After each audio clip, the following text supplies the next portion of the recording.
정말 지금 미국은 남북전쟁 이후에 가장 어려운 시간을 지나고 있습니다. 이번 대선 이후에 어떤 면에서 이념으로 남과 북이 완전히 나눠져 가지고 지금 팽팽하게 싸우고 있습니다. 합법적으로 트럼프 대통령이 되든 아니면 불법으로 바이든이 대통령이 되든 누가 대통령이 된다 할지라도 이 나라의 이 깊은 분쟁과 나눔은 해결하기가 정말 어려울 것 같습니다. 그런데 이 분열을 의도적으로 조장한 자가 있다는 것이죠. 적들이 미국을 혼란과 모질 소속에 집어넣고 서로 나누고 분쟁하게 해서 스스로 무너지게 하려는 계략을 가지고 지금 역사하고 있습니다. 오늘 아침에도 언뜻 제가 뉴스를 들었는데 텍사스주에서 너희들 그렇게 하면 우리 독립하겠다 이런 선언을 한 것 같습니다. 자세한 내용은 모르지만 그런 조짐이 있죠. 미 합중국이 나눠줄 수 있는 그런 어려움이 있습니다. 결코 그런 일이 일어나서는 안 됩니다. 이 나라를 무너뜨리는 세력이 무엇인지 우리가 적을 분명히 알지 않고는 그들의 전략도 알 수가 없고 또 그들과 싸워 이길 수 있는 우리가 전략을 세울 수도 없습니다. 그래서 중요한 것은 이 싸움의 승리에서 도대체 우리의 적이 누구냐, 적의 실체를 알아야 되고 그들의 전략을 파악해야 되고 그래서 우리가 하나님이 주시는 전략으로 그들과 싸워 이겨야 합니다. 적이 누군가를 알면 교회가 일어나지 않으면 이 싸움은 싸울 수 없겠구나. 교회가 일어나서 정치에 간섭하겠다는 것이 아니라 이 싸움의 실체를 보면 이것은 정치적인 싸움 이상입니다. 여인의 우선과 뱀의 우선의 싸움인 것입니다. 우리가 이것을 알게 될 때 교회가 반드시 일어나야 합니다. 일어나서 교회가 싸워야 합니다. 그래서 오늘 말씀을 통해서 이 미국을 무너뜨리려고 하는 적의 실체가 누구인지 그리고 그들은 어떤 전략을 가지고 싸우고 있는지 이 적의 전략을 무너뜨리기 위해서 우리가 어떻게 해야 하는지 말씀을 통해 한번 살펴보도록 하겠습니다. 물론 표면적으로는 우리의 적이 중공 공산당과 그리고 미국과 온 세계를 지배하려고 하는 세계 정부라고 생각할 수 있습니다.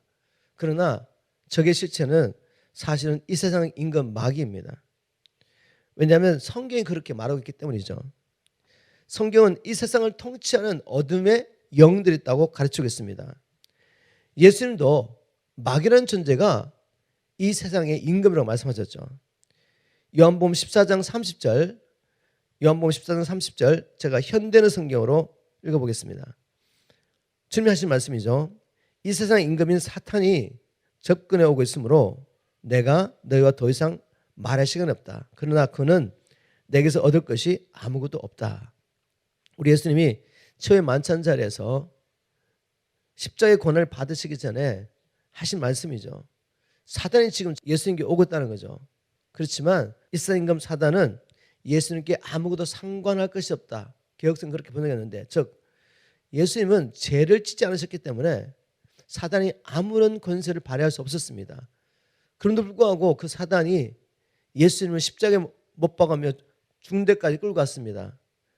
그 이유는 예수님이 죄가 있었기 때문이 아니라 우리의 죄를 지시고 죽으신 것이죠. 그런데 이 사건을 바라보면서 이 세상 임금 사탄이 주님께 오고 있다는 말씀을 하신 거죠. 예수님은 사단이 이 세상 임금이라고 분명히 선포했습니다. 바울도 우리가 싸워야 될 그 싸움의 실체, 그 실체가 영적인 존재인 것을 이렇게 선포했습니다. 제가 쉬운 성경으로 에베소 6장 12절을 읽어보겠습니다. 우리가 싸워야 할 적들은 살과 피를 가진 인간이 아닙니다. 그래서 제가 중공 공산당과 세계 정부 사람들이 아니라고 말씀드린 거죠. 우리가 싸워야 할 적들은 살과 피를 가진 인간이 아닙니다. 우리의 적들은 이 어둠의 세상을 지배하는 통치자들과 권력자들 그리고 하늘에 있는 악한 영들입니다. 영적인 존재입니다. 영적인 존재. 요한은 지금 이 세상에 77억이 넘는 사람이 살고 있지만 그러나 하나님의 시각으로 보면 두 부의 사람밖에 없다고 선언하고 있죠. 현대는 성경으로 요한일서 5장 19절을 읽어보겠습니다. 현대는 성경 5장 19절 우리는 하나님께 속하였고 예수 그리스도 안에 있는 우리는 하나님께 속하였고 온 세상은 마귀의 지배 아래 있습니다. 이 땅에는 하나님께 속한 자와 마귀에 속한 자 더 이상 없습니다. 중간지대가 없습니다. 여기도 아니고 저기도 아니고 나는 하나님도 섬기지 않고 이 세상과 마귀도 섬기지 않는다. 나는 하나님께도 속하지 않고 좀 마귀에 속하지 않고 나는 독립적이다. 이런 존재는 없다는 것입니다. 이 세상에 존재하는 모든 사람은 마귀에 속하든지 아니면 하나님께 속하든지 둘 중에 하나입니다. 그리고 성경은 분명히 이 두 부류의 사람들이 가만히 있는 것이 아니라 끊임없이 싸우겠다고 선포했죠. 하나님께서 그것을 선포하셨습니다. 오늘 우리가 요즘 말씀을 읽었던 창세기 3장 15절 현대는 성경 다시 한번 제가 읽어보겠습니다. 내가 하나님 말씀하십니다. 누구에게? 뱀에게, 사단에게 내가 너를 여자와 원수가 되게 하고 너의 후손도 여자의 후손과 원수가 되게 하겠다. 지금 창세기 3장 15절의 말씀을 통해서 여자의 후손과 뱀의 후손이 지금 전쟁을 하고 있는 것을 알 수가 있죠. 하나님께서 선포하셨습니다. 그대로 될 것입니다. 그렇지만 결론은 이미 나와 있습니다. 여자의 후손이 내 머리를 상하게 할 것이며 즉 메시아 예수 그리스도가 사단의 권세를 깨트릴 것이다. 사단의 권세를 깨트려야지 지금 사단에게 속아서 사단의 권세에서 종노하고 있는 우리가 해방될 수 있습니다. 하나님의 뜻을 따라 살 수가 있는 것이죠. 연희의 후손을 보내서 사단의 머리를 깨트릴 거라고 주님이 이미 계획하셨고 그 일을 이미 이루셨습니다. 그렇지만 뱀은 그 연희의 후손 그의 발꿈치를 상하게 할 것이다. 예수님께 고난을 핍박을 죽음까지 안겨다 준 것이죠. 그렇지만 하나님의 능력으로 그분은 사단의 권세를 깨뜨리시고 부활하심으로 하나님의 말씀을 성취했습니다. 이렇게 창세기 3장 이후에 인류는 여인의 후손과 뱀의 후손으로 나눠져서 즉 하나님께 속한 자와 마귀에 속한 자가 끊임없이 싸우고 있습니다. 바로 이 싸움 안에서 오늘의 현실을 보아야 됩니다. 미국에 일어나고 있는 일을 봐야 되죠. 중공 공산당과 세계 정부만을 바라보고 있으면 우리는 정치인도 아닌데 무슨 힘 있다고 우리가 거기 들어가서 무슨 일을 할 수가 있겠습니까? 그렇지 않습니다. 그것은 표면적으로 드러나는 전쟁이고 진짜 전쟁은 하늘에서 있는 것입니다. 어둠의 권세들과의 싸움인 것이죠. 이 땅을 마귀의 나라로 만들려고 하는 그들의 종들이 표면적으로 나서서 지금 일하고 있지만 근본적으로 우리가 무너뜨려야 할 것은 바로 어둠의 권세자들입니다. 그래서 교회가 지금 일어나야 한다는 말씀을 드는 것입니다. 그러면 무엇을 위한 싸움입니까?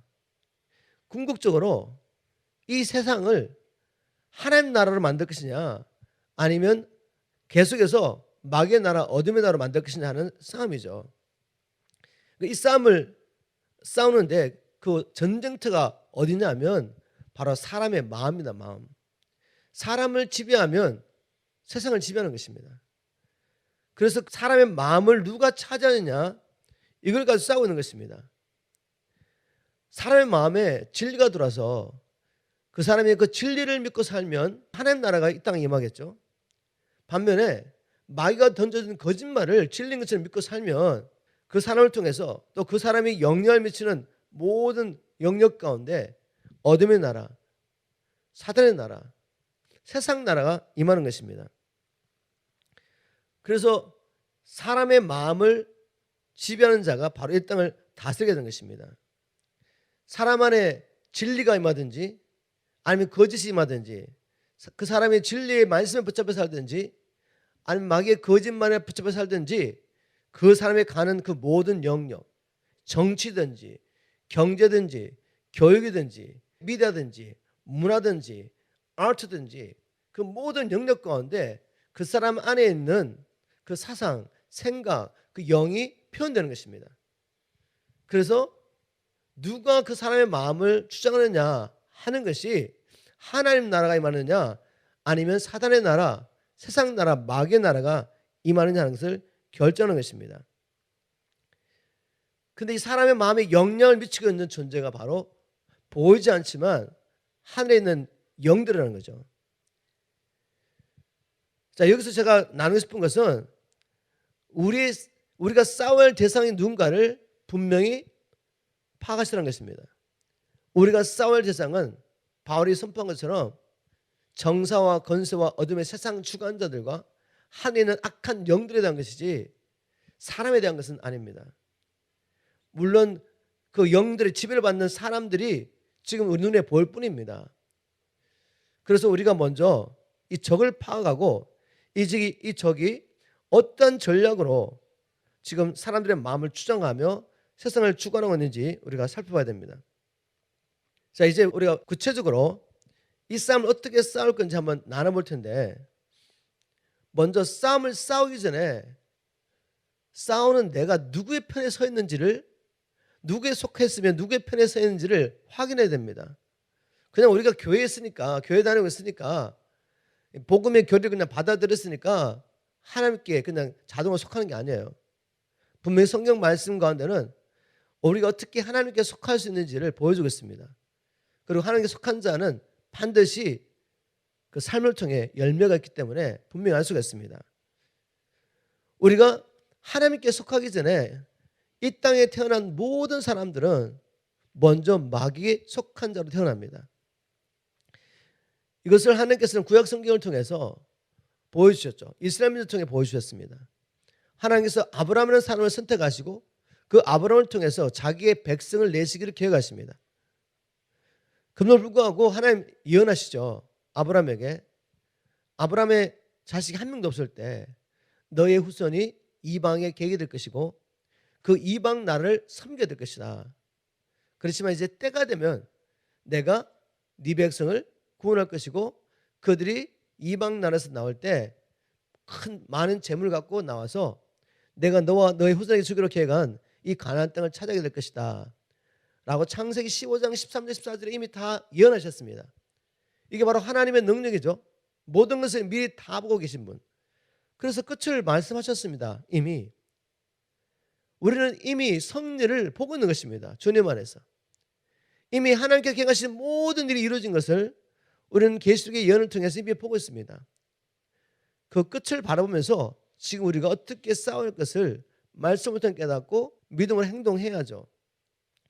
우리 모두는 이스라엘 민족 역사를 통해 보여준 것처럼 하나님께서 아브라함과 아브라함 후손을 택하셔서 자기의 백성 삼으시고 계획하셨지만 그들이 태어날 때 애굽의 왕 바로의 권세에서 태어납니다.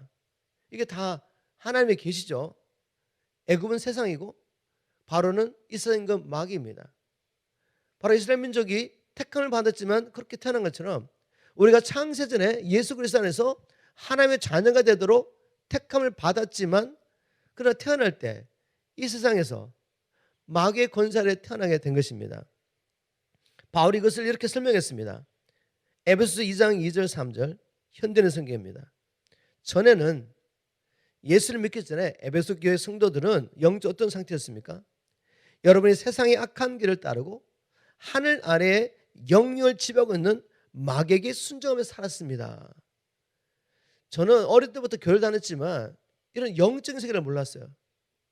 혼적으로는 교회를 다녔고 학습도 받고 세례도 받고 그래서 교회에서 열심히 봉사했지만 영적인 걸 몰랐기 때문에 주님을 만나서 거듭나서 그리스도와 연합하여 주님께 속하기 전에는 그냥 기독교가 나의 종교였죠. 불교에서 그냥 기독교로 옮긴 것뿐입니다.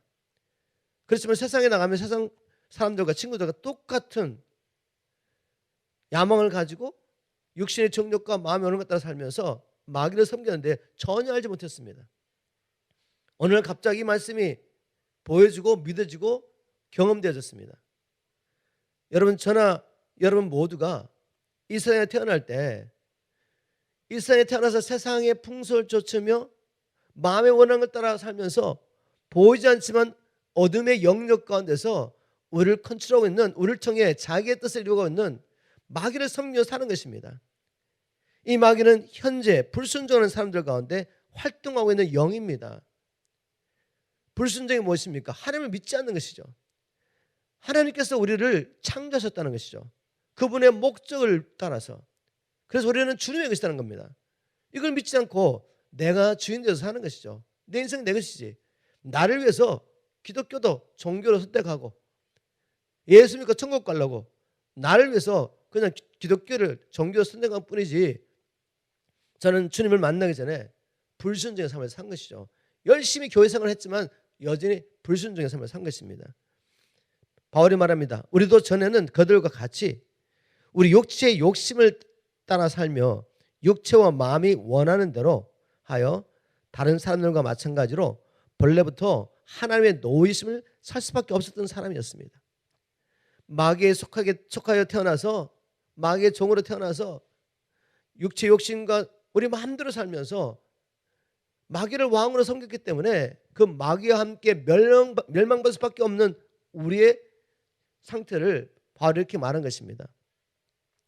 이런 우리가 어떻게 하나님께 속할 수가 있겠습니까? 마귀에 속한 자가 어떻게 하나님께 속할 수 있습니까?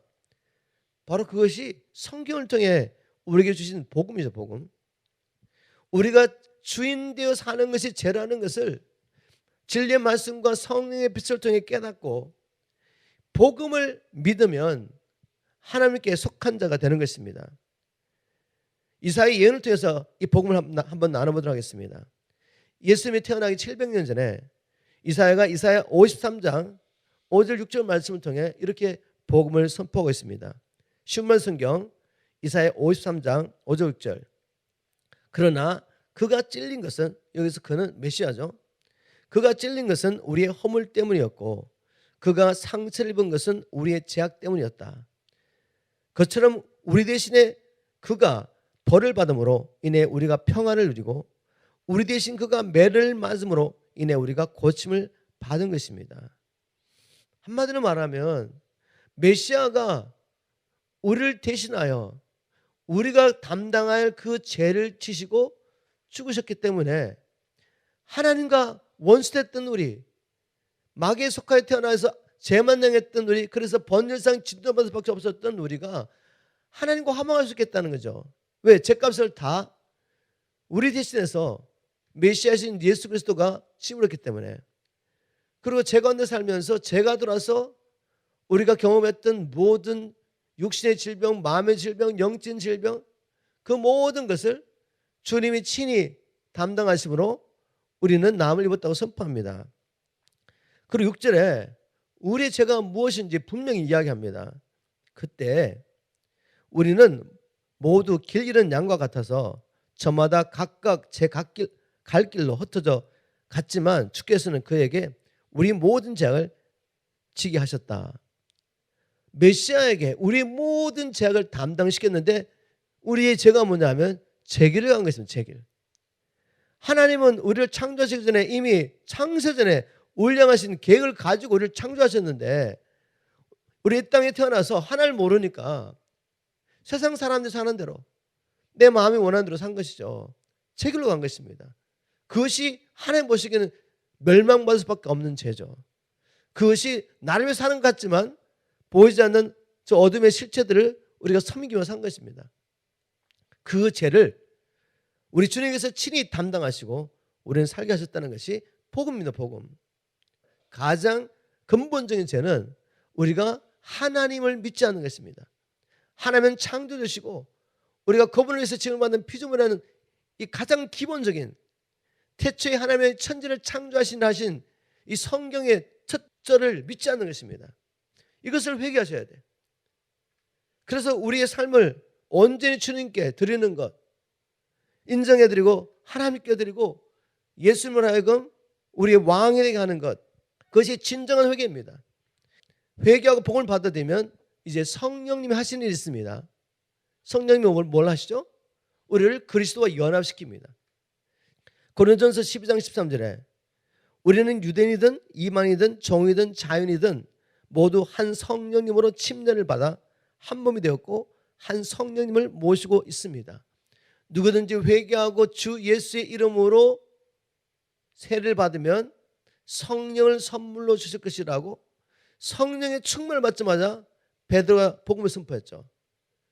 그래서 우리가 회개하고 이 복음을 받아들이면 성령님이 우리에게 오셔가지고 마귀에 속했던 우리를 끊으셔가지고 하나님께 속한 자로 그리스도 몸 안에 우리를 침례해 주시는 거죠. 이 신비한 비밀을 바울은 이렇게 설명했습니다. 로마서 11장 17절입니다. 현대는 성경 로마서 11장 17절.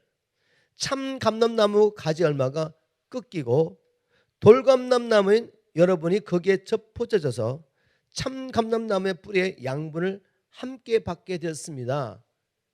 원래 이스라엘 민족이 하나님께 택함을 받아서 하나님의 백성이 됐죠. 참 감람나무의 가지에 붙어 있었습니다. 근데 그 중에 믿지 않고 불순종하는 자들이 잘렸다는 거죠.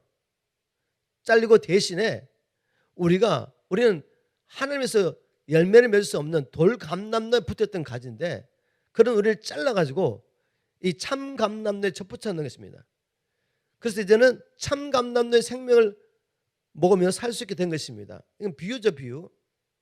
마귀의 연합했던 우리를 잘라내시고 우리를 그리스도의 신 참감람나무이신 그리스도에게 접붙여가지고 그분을 통해 살게 했다는 것입니다. 이게 복음 아니겠습니까? 여러분 참으로 회개하시고 여러분의 생명을 주님께 드리셨습니까? 예수님이 참으로 우리의 죄를 대신 지시고 죽으신 우리의 구주뿐만 아니라 이제는 우리가 영원히 섬겨야 할 왕이신 것을 믿으십니까? 그러므로 말미암아 성령을 받으시고 이제 그리스도와 연합해 있습니까? 그렇다면 분명한 증거가 있습니다. 우리가 하나님께 속했다면 분명한 증거가 있는 것이죠. 감람나무 비유를 통해서 보여줬지만 돌감람나무에 붙어 있으면 돌감람나무의 열매를 맺습니다.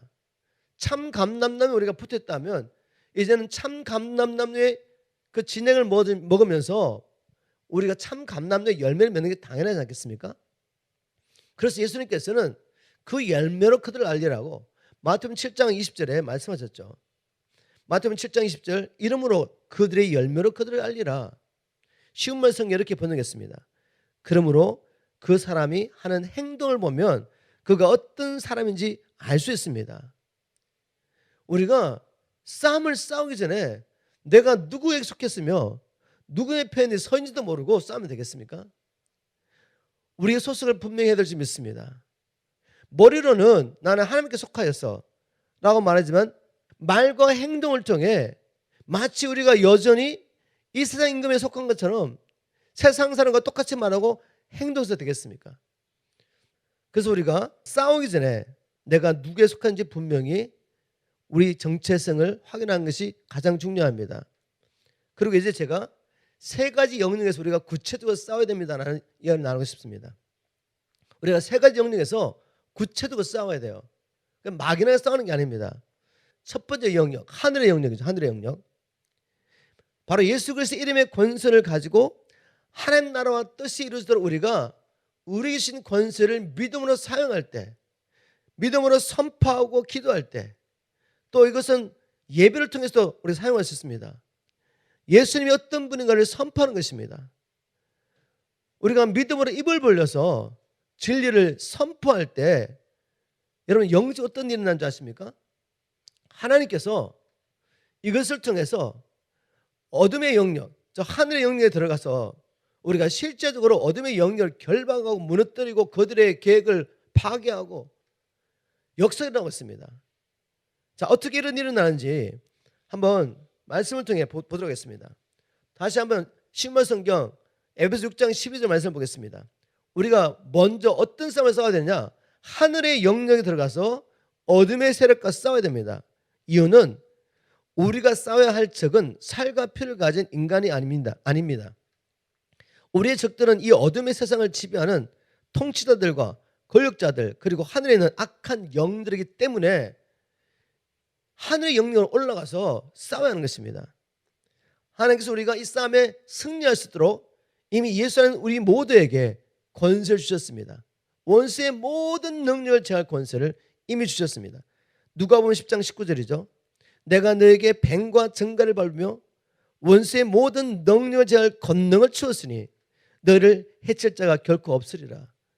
하나님께서 원수의 모든 능력을 제할 권세를 이미 주셨습니다. 미국 대통령에게 이 나라가 엄청난 권세를 줬죠. 대통령이 3군을 호령할 수 있습니다. 많은 권세가 있습니다. 다시 말해서 이 나라를 지킬 수 있도록 모든 권세를 대통령에 준 겁니다. 특별히 비상계엄령이 임하면 더 많은 권세가 주어져서 이 나라를 지킬 수 있도록 대통령에게 모든 권세를 준 것처럼 하나님 나라를 지킬 수 있도록 하나님 백성을 지킬 수 있도록 하나님께서는 믿는 자에게, 그리스도 안에 있는 모든 자에게 원수의 모든 능력을 제할 권세를 주셨다고 선포했습니다. 여러분 믿으십니까? 마태복음 16장에도 놀란 예수님의 약속이 있습니다. 예수님께서 나를 사람들이 누구를 아느냐 물었을 때 사람들이 예수님이 엘리야나 이리미야나 선지자의 한 사람을 말합니다. 그러면 너희들은, 제자들에게 물었었죠. 너희들은 나를 누구로 하느냐 했을 때 베드로가 이렇게 고백합니다. 마태복음 16장 16절이죠. 주는 그리스도시요 살아계신 하나님의 아들이십니다라고 믿음의 고백합니다. 우리 주님이 너무 기뻐하셨습니다. 베드로야, 그거 네가 인간적으로 깨닫는 게 아니야. 그것을 알게 하신 분은 하늘에 계신 내 아버지야. 그리고 놀란 약속합니다. 19절 말씀이죠. 내가 천국 열쇠를 내게 주리니 내가 땅에서 무엇이든지 풀면 하늘에서 풀리고 이 땅에서 무엇이든지 묶으면 하늘에서 묶일 거라는 놀라운 권세를 약속해 주십니다. 주는 그리스도시요 살아계신 하나님의 아들이라고 고백하는, 참으로 믿는 그들에게 주어진 권세가 무엇이냐 하면 이 땅에서 우리가 기도를 하는 것입니다. 하나님의 뜻이 무엇인가, 지금 하나님께서 어떤 계획을 가지시고 이러고 계신지, 하나님의 뜻이 무엇인지 알고 우리가 여기서 어둠의 세력들을 묶어버리면 저 하늘에서도 묶일 거라고 약속하셨어요. 우리가 이 땅에 지금 하늘의 군대가 이렇게 역사되겠습니다, 하나님의 뜻이 이렇게 이루어지겠습니다 라고 믿고 여기서 풉니다. 하나님의 뜻이 이루어져서 풀어버리는 거죠. 그러면 이 땅에서도 풀릴 거라고 말했습니다. 기도를 통해 영적인 세계에 들어가서 우리가 싸우고 그 결과가 이 땅에 나타날 것이라고 주님 말씀하신 것이죠. 요한복음 16장 24절에도 이렇게 약속하셨습니다. 이제까지는 너희가 내 이름으로 아무것도 구하지 않았으나 구하여라. 그러면 받을 것이며 너희 기쁨이 넘칠 것이다. 예수 이름이 어떤 이름입니까? 미국 대통령보다 더 놀라운 권세 이름 아닙니까? 하늘과 땅과 땅 아래 있는 어떤 피조물보다도 더 뛰어난 이름을 아버지 하나님께서 아들에게 주셨습니다. 왜요? 예수님께서 아버지한테 순종하기를 십자가에 죽기까지 순종하셨기 때문에 아버지께서는 하늘과 땅과 땅 안에 어떤 피조물보다도 더 뛰어난 권세를 예수 그리스도에게 주셨습니다. 그런데 주님 약속하셨어요. 나의 이름의 이 권세 너희들이 사용할 수 있어. 왜? 우리는 주님께 속했기 때문에. 복음과 그리스도와 하나님 나라에서 사는 사람들에게 이 땅에서 이 권세를 사용할 수 있도록 주님이 이미 주셨습니다. 여러분 믿으십니까? 이 권세를 가지고 믿음으로 우리가 이제 선포하는 것입니다. 하나님 나라와 뜻을 선포하는 것이죠. 그렇다면 반드시 이 기도를 통해 저 하늘의 영역에서 어떤 역사를 나고 그 결과가 땅에 나타날 것입니다. 여러분 믿으십니까? 저는 믿습니다. 그렇지 않다면 우리가 어떻게 기도를 하겠습니까? 기도를 할 때 우리가 이것을 믿음으로 행하는 것입니다. 이제 성경적인 예를 보여드리겠습니다. 신구약에 하나님의 사람들이 기도할 때 이 기도를 통해 이 땅에 어떤 역사가 나타나는지, 이 기도를 통해 하늘의 영역에서 어떤 역사가 나타나는 것이 땅에 현실적으로 눈에 보이게 표현된다는 것입니다. 구약의 예를 보면 광야에서 아말렉 족속들이 이스라엘 민족을 막 공격하죠. 그때 어떻게 했습니까? 출애굽기 17장 9절부터 11절까지 제가 읽어보겠습니다. 아말렉이 이스라엘을 공격하니까 모세가 여호수아에게 이르되 우리를 위하여 사람들을 택하여 나가서 아말렉과 싸우라. 내일 내가, 모세가 하는 말이죠, 내가 하나님의 지팡이를 손에 잡고 산 꼭대기에 서리라.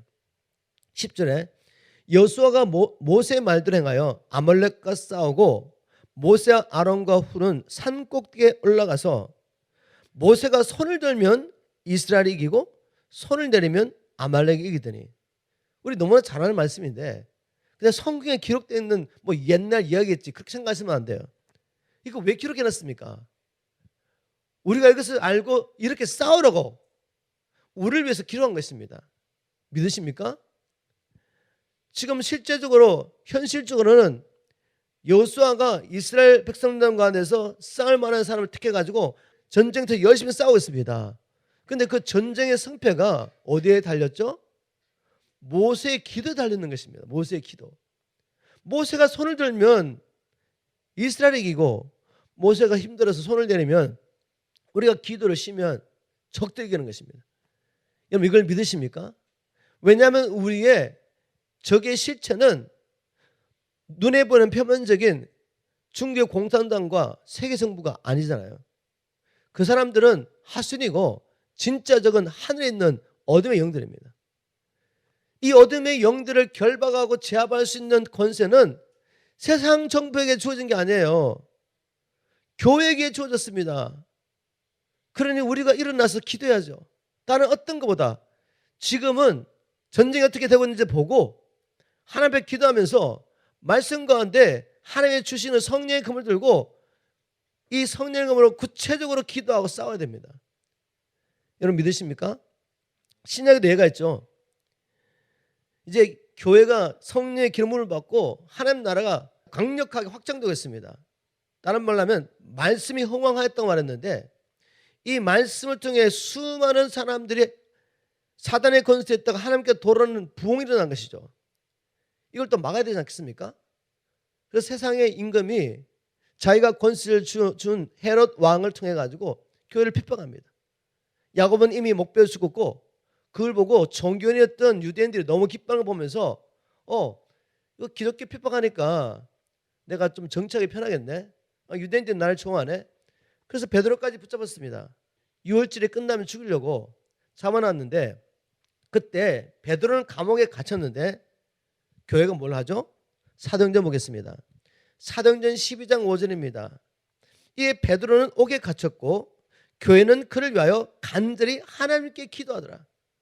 지금 내일이면 목베어 죽음을 당할 수밖에 없습니다. 이미 야고보는 목베어 죽음을 당했고 이제 베드로가 죽게 생겼는데, 이 사건을 보면서 교회가 하나님 앞에 간절히 기도합니다.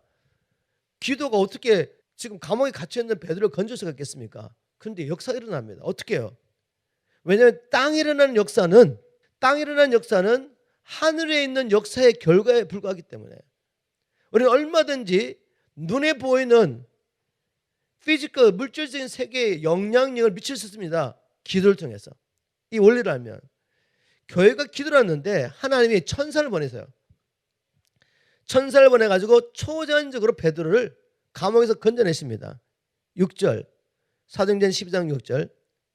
헤롯이 잡아내려고 하는 그날, 그 전날 밤에 베드로가 두 군인 틈에서 두 쇠사슬에 매어 누워 자는데 파수꾼들이 문 밖에서 옥을 치키더니 안에는 군사가 들어가서 베드로하고 사슬을 같이 묶어가 도무지 도망가지 못하게 만들어 놓고 밖에서 지금 군사들이 치고 있는데, 호련히 주의 사자가 천사가 나타나며 옥중에 광채가 빛나며 베드로의 옆구리를 쳐 깨워 이르되 급히 일어나라 하니 쇠사슬이 그 손에서 벗어지더라. 그래서 어떻게 합니까? 감옥에서 그냥 나오는 거죠. 여러분, 우리의 기도는 얼마든지 이 땅에서 일어나는 일에 영향을 미칠 수 있습니다. 바울과 실라도 똑같은 비슷한 일을 경험했죠. 복음 전하다가 빌보 도성에서 붙잡혀가지고 감옥에 갇혔습니다. 그런데 그들이 뭐 했습니까? 바울과 실라가 옥중에서, 깊은 옥중에서 밤에, 깜깜한 밤에 하나님을 찬양합니다. 하나님을 찬양하고 기도했는데 이 기도를 통해서 빌보 도성에 있는 권세자들의 묶임을 당합니다. 이 빌보 도성이 하나님께서 택하신 백성들을 구원하려고 하나님의 종들을 보냈는데 이걸 방해하려고 땅의 권세들을 통해 가지고 바울과 실라를 묶어놨죠. 그런데 이걸 푸는 방법이 있습니다. 하나님의 뜻을 이루려면 바울과 실라가 하나님 앞에 찬양하고 기도한 거죠. 그랬더니 감옥 차가 안 들리고 묶여있던 사슬이 다 풀어지고 감옥 문이 열리고, 그를 말며 충격을 받은 간수장이 죽으려고 그러다가 바울이 우리가 여기 있다, 걱정하지 마라. 그랬더니 벌벌 떨면서 와가지고 형제여 내가 어떻게 구원을 받겠습니까? 라고 묻지 않습니까? 그 유명한 말씀 사도행전 16장 31절, 주 예수를 믿어라 그리하면 너와 내 집이 구원을 받으리라. 그날 밤에 하나님의 택하신 간수장과 관수장의 모든 가족들이 구원을 받는 놀라운 일이 일어나고 그들이 루디아와 연합해서 빌보 교회가 형성되고, 그 그 빌립보 교회를 통해서 바울이 이제 전도행을 다니면서 기도와 재정적 훈을 받게 되죠. 놀란 하나님의 계획이 이루어집니다. 여러분, 기도는 이렇게 역사하는 겁니다. 우리가 믿음으로 기도할 때 하늘의 영리에 올라가서 어둠의 세력들의 계계를 무너뜨리고 그들을 결박하고 하나님의 천사를 불어넣고 하나님 나라 뜻이 이도록 기도하면 이 땅에 눈에 보이게 나타날 줄 믿습니다. 그래서 우리가 이 기도를 통해서 하늘의 영리에 올라가서 싸워야 된다는 거. 두 번째 영역이 뭔가 하면 사람의 마음의 영역입니다. 정말 우리의 마음이 전쟁터죠. 이 전쟁터, 사람의 마음에 들어와 있는 하나님의 뜻을 대적하는 모든 이론과 거짓과 하나님의 뜻을 대적하는 이 모든 생각들을 우리가 무엇으로 싸워서 무너뜨리겠습니까? 진리의 말씀밖에 더 있겠습니까? 우리가 육체에 있으나 육체대로 행하지 않는다고 말했죠. 고린도후서 10장 3절에서 5절, 우리에게 있는 병기, 이 무기는 사단의 경관 진화를 파는 강력입니다. 이 강력을 통해 하나님 뜻을 대적한 높아진 모든 이론과 생각을 사로잡아 그리스도에게 복종하게 하셨습니다. 믿습니까? 바로 이 진리의 성령의 검을 들고 우리가 이 진리의 말씀을 선포하는 것입니다. 우리가 잘 아는 것처럼 사람은 생각한 대로 삽니다. 내가 무엇을 듣든지 무엇을 보든지 내 마음에 들어오는 것을 들으면서 보면서 생각이 들어오면 그걸 믿게 되죠. 마음의 생각을 따라 사는 존재죠. 쉬운 성경으로 잠언 23장 7절입니다. 무릇 그 사람이 마음속으로 생각하는 것이 곧 그의 사람 됨됨이니라. 그 사람의 성격, 삶, 그 사람을 형성하는 모든 것이 시작은 그 사람의 마음 안에 들어온 생각으로 시작됐다는 것입니다. 이 원리 너무 중요합니다. 이걸 깨달으시면 왜 우리가 마음을 지켜야 하는지 알게 되죠. 왜 우리가 주야로 하나님의 말씀을 묵상해야 되는지, 그 말씀을 마음에 새겨야 하는지 알 수 있습니다. 왜 우리가 이 진리의 복음을 들고 가서 열방을 제자 삼으며 주님께서 우리에게 가르치신 모든 것을 또한 그들에게 가르쳐 지켜야 되는지 우리가 알 수 있습니다. 왜냐하면 사람은 마음에 들어온 생각을 따라 살기 때문에. 그런데 놀랍게도 이 원리를 너무나도 잘 알고 이용하는 존재가 우리가 아니라 원수의 원수들, 적들입니다. 적들. 사람은 생각한 대로 산다는 것을 무엇인지 계속해서 들으면 그 듣는 걸 통해 믿음이 생기고 그래서 그것을 진리로 믿고 산다는 것을 아는 존재가 바로 마귀인 것입니다. 그래서 마귀가 어떻게 했습니까?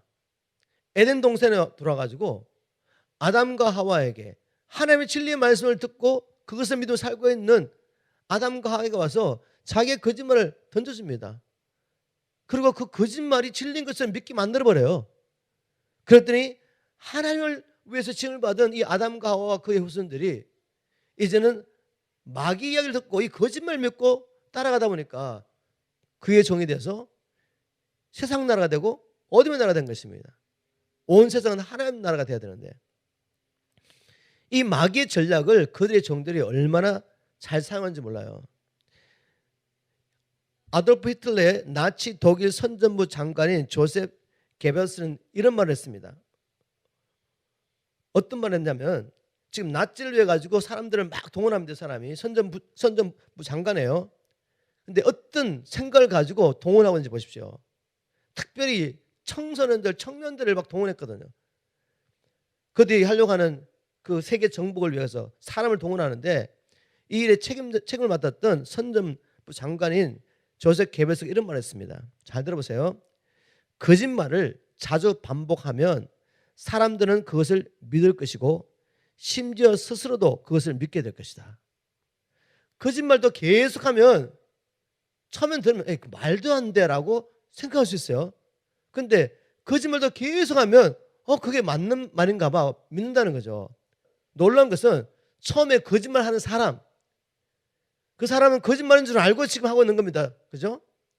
근데 거짓말을 계속 하다 보면 거짓말하는 사람들조차도 자기가 지금 하는 말이 진리로 믿는다는 거죠. 이게 원리입니다. 이게 원리. 무엇이든지 반복해서 들으면 그것을 믿고 사는 것이 인간이라는 것입니다. 자, 이 원리를 가지고 지금 중공과 딥세트 사람들이 이 동일한 전략을 가지고 거짓말을 자주 반복하면 사람을 믿을 것이라는 이 전략 가지고 어떻게 하고 있죠? 그들은 먼저 언론을 장악했습니다. 언론을 장악하고 거짓 뉴스를 계속 보내는 거죠. 그러면 우리가 아무리 가가지고 그거 거짓말이야, 사실은 이런 거야 라고 말해도 사람들은 안 믿어요. 지금 그런 일이 일어나고 있습니까? 네, 있습니다. 그런 일이 일어나고 있습니다. 미국 주 언론들은 지금까지도 합법적으로 대통령이 정해지지 않았습니다. 그런데 11월 3일 이후에 바이든이 대통령을 계속 얘기했죠. 계속 뉴스 내보내고 거짓 내각을 만들어서 막 보여주고, 그러면 사람들은 계속 믿는 거죠. 아, 대통령이 됐나 보다. 바이든이 대통령이 됐나 보다. 근데 왜 트럼프 대통령 왜 자기가 패배한 것을 인정하고 있지 않지? 그런 뉴스 계속 그렇게 나오잖아요 지금. 그죠?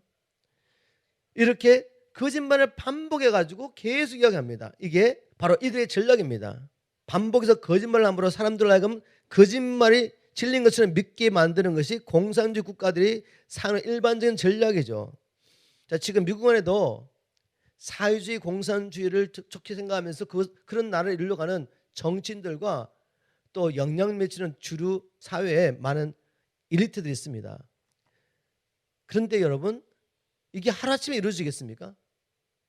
자유민주주의에서 태어나가지고 그 교육을 계속 받았다면, 무엇보다도 진리 하나님의 말씀을 깨달은 사람이라면 어떻게 사회주의 공산주의가 유토피아로 생각하겠습니까? 이미 우리 역사를 보면 알 수가 있는데 그것은 소수의 엘리트를 위한 나라지 백성을 위한 나라는 아니거든요. 그런데 이 사람들이 이걸 주장합니다. 이것에 생명을 걸고 싸웠다는 말이죠. 왜냐하면 계속 교육을 받았기 때문에. 우리 대한민국 보겠습니다. 저는 80 학번인데 그때 얼마나 많은 데모가 일어났는지 제가 학교 가는 날이 별로 없었어요. 그런데 북한이 전략을 바꿨습니다. 전략을 바꿔가지고 대학교 안에 들어가지고 이 데모하는 애들, 똑똑한 애를 불러가지고 모아가지고 계속 주체 사상과 공산주의 사상을 계속 지우는 겁니다. 이론적으로 너무나도 좋으니까 이걸 세뇌받은 사람들이 성장했습니다. 지금 제 나이 또래잖아요. 그죠? 제 나이 또래. 그리고 계속해서 훈련했죠. 이런 사람들이 이제 한국의 모든 영역에 들어가서 정치하고 있죠. 교육하면서 책 바꾸고 있죠. 역사 바꾸고 있죠. 미디어 장악하고 있죠. 한 3건을 지금 다 장악했습니다. 30년, 40년밖에 안 됐는데 하루아침에 된 일이 아니죠. 완전히 장악했습니다. 지금. 바로 이 거짓말을 계속 반복한 거죠. 그런데 이것은 하나님께서 우리에게 하라고 명령한 것인데 교회가 하나님께서 주신 사명에 불충하니까 어둠의 세력들을 이겨버린 겁니다. 그러나 지금이라도 우리가 이걸 바꿔야죠. 뒤집어야 됩니다. 하나님 분명히 신구약 말씀을 통해서 이 원리를 보여주면서 이렇게 하라고 말씀하셨죠. 제가 신명기 6장 6절부터 9절까지 쉬운 말씀을 읽겠습니다. 하나님 명령한 것입니다. 내가 오늘 여러분에게 명하는 주님의 말씀을 항상 마음에 품고 사십시오. 하나님의 말씀을 마음에 품고 살아야 되는데 우리 이 말씀에 순종하지 않으면 어떻게 됩니까?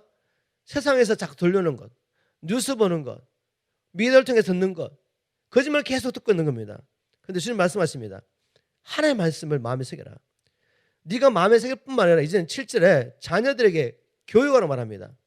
자녀들에게 이 말씀을 분명히 가르쳐 주십시오. 이 가르치는 게 왜 중요합니까? 아까도 제가 말했지만 거짓말도 계속 하다 보면 자기가 거짓말을 한다고 생각했지만 나중에는 거짓말도 계속 하다 보면 그 거짓말을 진리인 걸 믿게 된다는 거죠. 우리가 먼저 하나님의 말씀을 마음에 새기고, 이건 진리잖아요. 그죠? 거짓말 아니에요.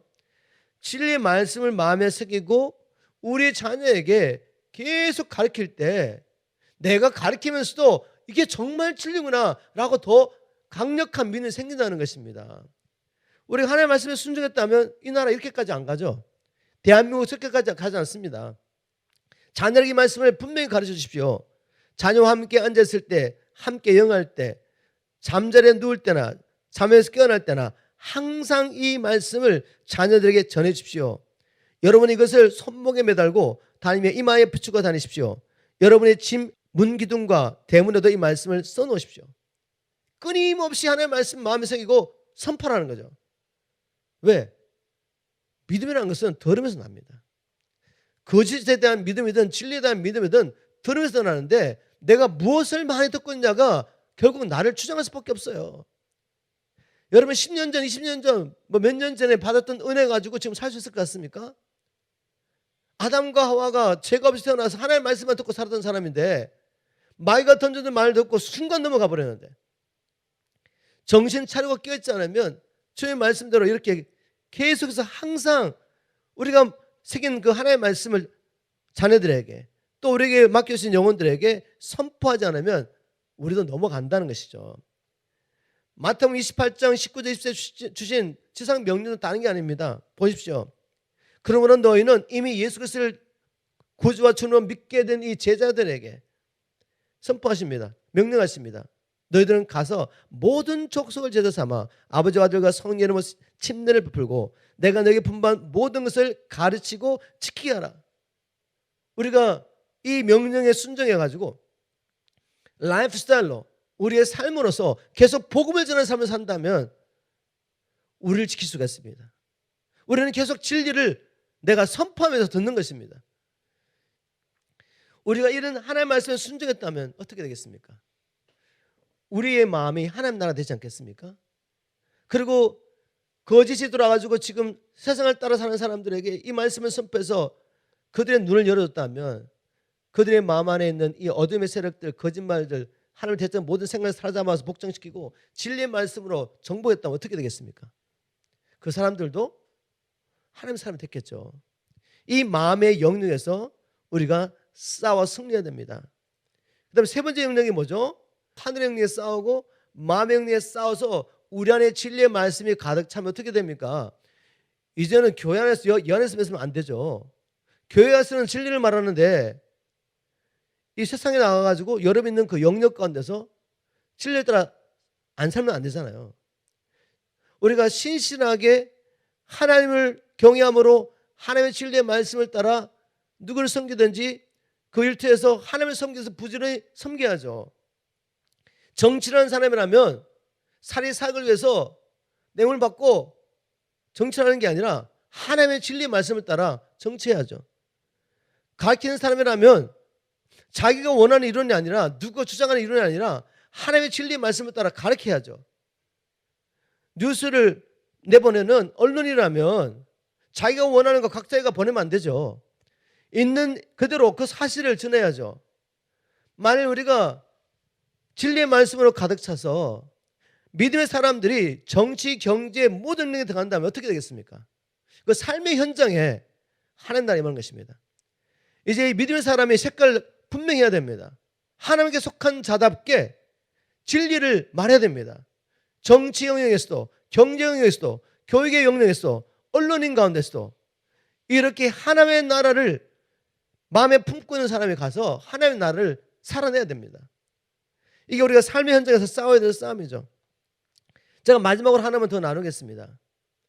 하나님께서 우리에게 그리스도 예수 안에 있는 우리에게 원수의 모든 능력 제할 권세를 주셨고 이 복음 진리의 말씀을 주셔서 우리가 싸우면 승리할 수 있습니다. 그럼에도 불구하고 만일 거룩함이 없다면 어떻게 되겠습니까? 거룩함이 없이는 우리 주신 이 권세가 나타나지 않습니다.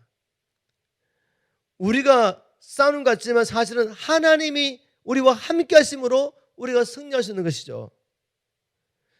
이것을 너무나 잘 아는 마귀는 우리를 넘어뜨리려고 그냥 싸워서 이길 수 없기 때문에 교회라 가면 죄에 빠지게 만듭니다.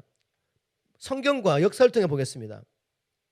이스라엘 민족이 애굽에서 나와서 이제 가나안 들어가는데 모압 왕에 보니까 너무 겁이 나는 거죠. 정말 셀 수 없는 무리가 지금 광야에 텐트를 치고 있는데 너무 위협을 받았습니다. 그래서 발람이라는 선지자를 불러서 저주하려고 했어요. 하나님 허락하지 않습니다. 발람은 모압 왕의 뇌물을 받고 저주하고 싶은데 하나님이 그 입을 허락하지 않아요. 축복할 수밖에 없습니다. 그래도 이 모압 왕이 주는 권세와 부귀영화를 누리고 싶은 거죠. 이 발람이라는 선지자가. 그래서 깨를 냅니다. 어떤 깨를 내죠? 다른 방법은 이스라엘 민족을 넘어뜨릴 방법이 없습니다. 그들을 하여금 죄를 짓게 하십시오. 하나님께서 그들을 떠나시고 그들을 대적하면 그들이 멸망할 것입니다. 그래서 모압 왕이 그 조언을 따라 전략을 꾸미고 전략을 성공하게 되죠. 민수기 25장에 보십시오. 민수기 25장 1절부터 3절을 신문 성경을 보겠습니다. 이스라엘 백성이 시딤 골짜기에 머물려는 동안 이스라엘 남자들은 그 지방 모압 여자들과 음란한 행위를 하기 시작했다. 이 전략이면 전략. 하나님의 백성들을, 특별히 하나님의 백성들의 지도자들을 음란한 죄에 빠뜨리고 그 다음에 하는 일이 뭐죠? 자기들의 신에게 우상에게 절하게 만드는 겁니다. 모압 여자들은 자기네 신들에게 드린 제사 의식에 이스라엘 사람들을 초청했다. 그들은 모압의 신들 앞에 절을 하고 또 제사 음식을 먹었다. 이렇게 이스라엘 백성이 부올 지방의 바알 신을 예배하는 일에 동참하자 주께서 크게 진노하셨다. 이스라엘의 지도자들로 하여금 미인기를 써가지고 음란한 죄에 빠지게 만들고 그다음 우상 숭배에 빠지게 해가지고 하나님의 진노를 받게 합니다. 여러분 비슷한 전략을 적들이 쓰고 있는 것 같지 않습니까? 네, 뉴스를 들으시면 아실 것 같고, 제가 이제 이 공산주의자들의 역사 가운데 이 동일한 방법으로 교회를 무너뜨리는 걸 보여드리겠습니다. 1922년 레닌이 세운 막스 앵겔스 연구소는 공산주의 혁명이 서방 세계에서 여러 차례 실패하는 것을 보면서 왜 실패한지 연구했습니다. 왜 이 서방 세계는 공산주의 혁명이 일어나지 않느냐, 이렇게 하려고 자꾸 실패를 해요. 살펴봤더니 서방에는 기독교적 가치관이 뿌리 깊기 때문에 우리 혁명이 실패하는 걸 알게 됐습니다. 그래서 그들이 어떤 전략을 세웠습니까? 그래서 서방 세계의 기독교적 가치관을 파괴해야만 공산주의 유토피아를 건설했다고 생각하고, 막스주의와 프로이드 정신 분석을 결합시켜가지고 그거 다 할 필요 없습니다. 결국 그들이 낸 전략이 뭐죠? 성의 본능을 해방시켜서 서방의 보수주의를 파괴하기로 개혁하게 됩니다. 다시 말해서 이 사람 안에 있는 본질을 타락한 성적인 이 타락한 본성을 해방시켜가지고 교회를 무너뜨릴 계획을 세우는 것입니다. 이들의 계획이 성공한 거 보이십니까, 여러분? 유럽 교회를 보세요. 유럽 교회. 유럽의 음란한 문화가 유럽을 점령해 버리니까 교회가 무너졌습니다. 이들의 전략이 적용된 거죠. 제가 1996년에 네팔에 선교를 갔다가 저와 함께 했던 전도사님이 비자를 잊어버려가지고, 영주권인지 뭔가 잊어버려가지고 미국에 못 들어오게 됐습니다. 그래서 영국에 잠깐 들려서 임시로 패스포트를 만들어가 들어오는데, 잠깐 제가 영국 런던을 가게 된 거죠. 1996년이니까 이미 25년 전이잖아요, 여러분. 근데 제가 깜짝 놀랐어요. 그 충격을 받아요, 충격을. 그냥 거리에 텔레폰 박스 같은데 공중전화, 그때는 뭐 핸드폰이 없으니까 공중전화 박스마다 음란한 여자가 그냥 나체가 막 붙어 있는 거죠. 뭘 선전했는지 제가 잘 모르겠지만 눈을 가렸습니다. 전화를 할 수가 없어요, 박스 안에 들어가서. 그래서 제가 깜짝 놀랐습니다. 아니, 영국이 왜 이렇게 타락했을까? 그게 25년 전입니다. 지금 유럽의 교회가 문을 닫고 있습니다. 왜? 기독교 가치관을 무너뜨리려고 하는 이 공산주의 전략에 따라서 성해방을 선포하고 사람들 그렇게 교육시켜버리니까 유럽이 교회가 다 무너진 겁니다. 교회가 술집이 되고 교회 예배당이 무슬림 사원을 바뀌고 이런 이야기 많이 들으셨죠? 이게 공산주의 전략이었습니다. 그 전략을 가지고 지금 온 세계에 영향력 미치는 나라를 지금 다 바꾸고 있습니다. 왜 공산당과 손을 잡고 미국을 전복시키는 사람들이 내는 정책이 왜 그런지 이제 아시겠습니까? 그런 성해방을 외치면서 LGBT와 같은 성소수자들과 케어 축제 같은 음란 행사를 지지하죠. 낙태와 동성애를 합법하고 이걸 이루려고 애를 쓰고 있죠. 왜 그런지 아시겠죠? 바로 공산주의 전략을 그들이 배운 것입니다. 성해방 운동은 공산주의 유토피아를 건설하는 데 가장 걸림돌이 되는 기독교 가치관을 파기 위해서 그들이 마련한 전략입니다. 그래서 우리는 이들과 싸우기 위해서 예수 그리스도의 이름의 권세를 믿음으로 싸워야 되지만 우리는 거룩함으로 싸워야 합니다. 거룩함. 음란과 절대로 타협하면 안 된다는 것이죠. 말씀을 맺겠습니다. 지금 미국에서 일어나고 있는 전쟁의 실제는 여인의 후손과 뱀의 후손의 싸움이라고 했습니다. 빛과 어둠의 싸움이요 진리와 거짓의 싸움이며 정의와 불의의 싸움입니다. 그러므로 지금 미국에 일어나고 있는 이 싸움은 사단의 모든 능력을 제어할 수 있는 권세를 받은 교회가 일어나지 않으면 이길 수 없는 싸움입니다. 세 가지 영역에서 우리가 굳혀 싸워야 됩니다. 하늘의 영역, 마음의 영역, 삶의 현장에서 예수 그리스도의 이름을 선포하며 이 싸움을 싸워야 합니다. 이 나라가 적들의 거짓 선전으로 많은 사람들이 거짓말을 진리처럼 믿고 따라가는데 이러한 때 우리는 강력하게 부흥을 위해서 기도해야 됩니다. 부흥이 일어나서 하나님의 말씀이 이 나라에 다시 한번 왕성하도록 하나님 앞에 간절히 기도해야 됩니다. 그래서 부흥을 경험한 이 사람들이 이 나라의 이제 삶의 영역, 정치, 경제, 교육, 비즈니스, 미디어, 언론 모든 영역에 들어가서 진리의 말씀으로 살아내야 됩니다. 그럴 때 이 땅에 다시 한번 우리가 하나님의 이름으로 깃발을 꽂으며 이 미국을 처음 세우신 하나님의 의도를 따라 이 나라가 열방을 축복한 나라가 되며 주님 오실 길을 예배하는 미국이 될 수 있습니다. 주님 말씀하십니다. 큰 용사되어 일어나라. 내가 너와 함께함이니라. 아멘. 우리 모두 일어나서 이 선한 삶을 끝까지 싸우고 주님 앞에 서게 되길 주님으로 축복합니다.